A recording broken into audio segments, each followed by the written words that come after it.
All right, we'll get it started. I'll call on people in groups of two. We'll get it started by calling on Anthony Dasher, followed by Chip Towers. Jamaree, good to see you today. Good to see you. Just wondering, man, when you look at the offensive line and the job it's done to date, what's area are you most proud of right now? And on the flip side of that, what area does the offensive line still need to get down, get better, and improve on? To me, I'm most proud of us for being able to finish games. If you look at my past few performances in the fourth quarter, we've been able to not have our defense go back out on the field. So to me, that's what I'm most proud of, just our ability to sustain, to be in shape, have four quarter shape, be able to go out there. I know some games we didn't play off 4 quarters, but the games that we did, we finished the game for the defense. So I'm really excited about that. Just the areas of improvement, probably communication, being able to communicate better as a unit, being on the same page. Got a young center, got young players, so just being all on the same page as an offense in general and being able to execute at a high level, I think is something we can all improve on too. Jamaree, we've gotten to this point in the year, and you're still set over there at left tackle. It seems like, despite all efforts, everybody wants to move you inside. Have you decided that maybe you're just a left tackle and at this level or the next level, or just talk about how that transition has gone for you? And obviously you've played very well there this year.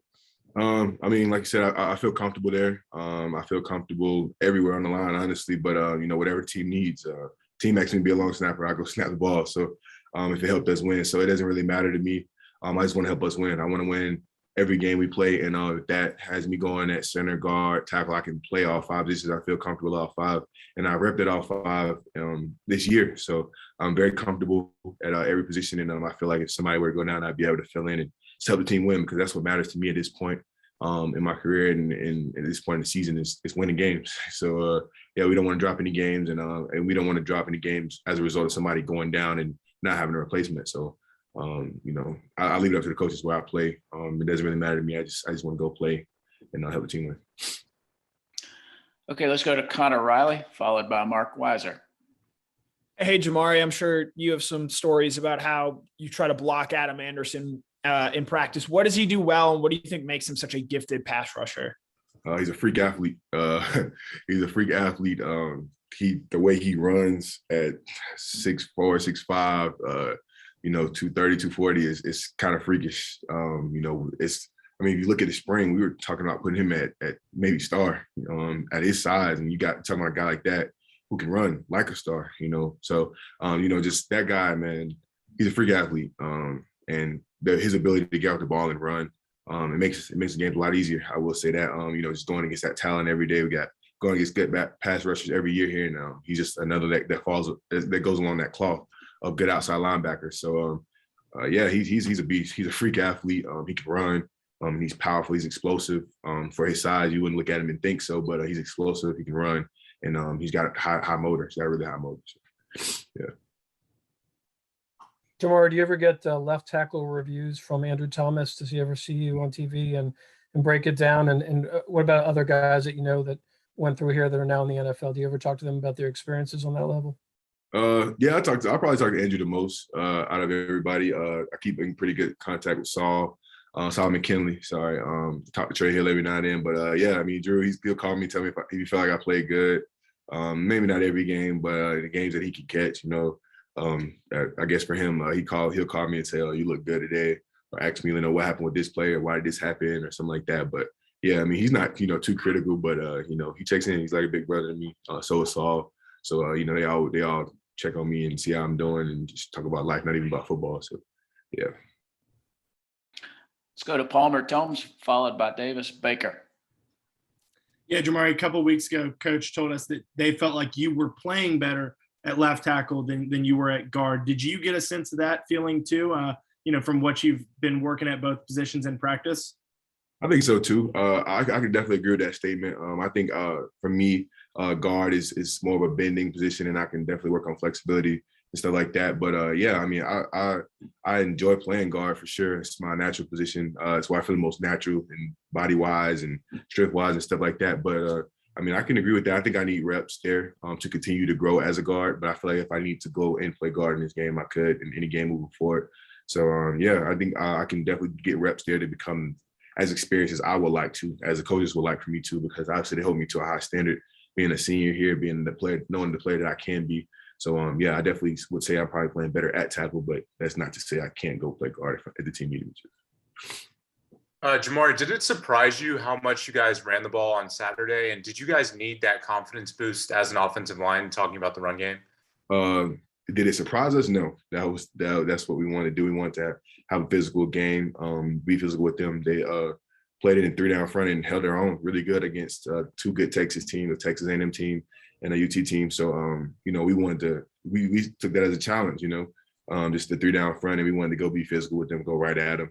And I feel like that's what we did. I think it did give us some confidence as of what we can do, our ability to take over a game, you know, because in the SEC, that's a big part of football, as a big part of offense is just being able to run the ball and take over games when you need to. So I think that helped us out a lot. And we still got growing to do. We still have better teams to play coming up. So I'm excited about it. Let's go to Jake Rowe, followed by Tyler Griffith. Jamaree, a little different speed here. I noticed it got me to thinking about watching all those defensive linemen go up and talk to Coach Pitt after the game the other day. I kind of wondered what it is for you guys, for Trey Scott's group, and what have you noticed kind of about Coach Scott as a coach, as a person? How well do you guys as offensive linemen like know him, and what's the relationship like there? I mean, it's for us, it's kind of like he motivates us. It's kind of like we feed off of each other, you know, because everybody talks about the defense, you know, they're the top-ranked defense, whatever, but we play against those guys every day. We go against that number 1 defense every day, and we push them just like they push us. It's not just in practice, they just push us around every day, or we just push them around every day. We feed off of each other, and Coach Scott kind of demands that of from us as an offensive line, whether we're doing team run or pass rush. He's telling us to go strike them. He's telling them to go strike us. So it's kind of like a thing that we feed off of each other. We feed off of our ability to play because we're very, very talented up front on both sides of the ball. So, yeah, I think we're growing, and I think they're a little bit ahead of us because they're making a lot of plays on Saturdays, and I think we're growing in our confidence. But as far as that group, I mean, the D-line, we love them. They're like our brothers. They need a blow in the game. We'll go out there and try to put a 12-play drive together. We will talk to each other in the game and say, I need y'all to go lay on them a little bit. And we talk to them, say we need the ball back on Saturday, just whatever. Just motivating each other. So, yeah, it's definitely a brotherhood there, a connection there that started well before the season. And, you know, we're blessed to have Coach Scott on staff as well. Hey, what have you seen from Cedric Van Pran and his development here at Georgia? And can you speak on his performance last week against Arkansas? I think Ced's growing a lot, getting more mature, understanding the playbook, understanding what he needs to do as a center, understanding his assignment. I think all of those things are really big for him, just being a young center. Being a young center in the SEC is really hard. And this week will be another test for him, just going into a loud environment like Auburn, like that in that stadium. It'll test him, test what he knows, test his ability to be composed. So I'm excited for that test for him because it's gonna be big. And you know, it's just up to this point, he's played really well. He's played really well last week. He played like a grown man, and I'm proud of him. He had a great nose guard in front of him, and he played really well against him. So I'm excited to see him because it's not going to be the last great nose guard that he plays. So I'm excited to see his growth, his development, and I just want him to stay focused and, you know, not get too far ahead of himself because there's more games to come. But I'm really proud of where he is at this point. All right, Jamaree, thank you for your time. Thank you. Appreciate it very much. Thank you.